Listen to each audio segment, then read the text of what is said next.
নাহিদুল ইসলাম শান্ত লিখেছেন, নামাজ না পড়লে কেউ কি কাফের হয়ে যাবে?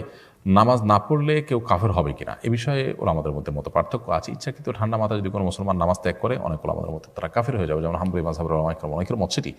তবে ইমাম আবু রহমতুল্লাহের মত হলো যে না, ইচ্ছাকৃত নামাজ ত্যাগ করলে সে ব্যক্তি কাফের হবে না, বরং ইচ্ছাকৃত নামাজ ত্যাগ করছে, আবার তার মধ্যে নামাজ ত্যাগের কারণে অপরাধ বোধ আছে, এরকম অবস্থায় সে ব্যক্তি ইমানদার থাকবে, তবে ফাসিক থাকবে সে। তবে নামাজ ত্যাগ করাটা যে কুফুরি, এবারে কোনো সন্দেহ নাই। কাফের হওয়া এক জিনিস আর কুফুরি এক জিনিস, অর্থাৎ এটা কেমন যেন আল্লাহকে অস্বীকার করার মতো একটা বিষয়।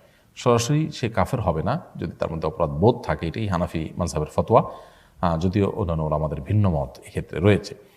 সো নামাজ ত্যাগ করাটা সারা বিশ্বের মানে সমস্ত আলেমদের মতেই কুফুরের পর, কাফের হয়ে যাওয়ার পর সবচেয়ে বড় অপরাধ, এরপরে কোনো সন্দেহ নেই। নামাজ ত্যাগ করাটা এত বড় জঘন্য অপরাধ, এর জন্য কোনো ইমানদার আসলে নামাজ ত্যাগ করতে পারে না।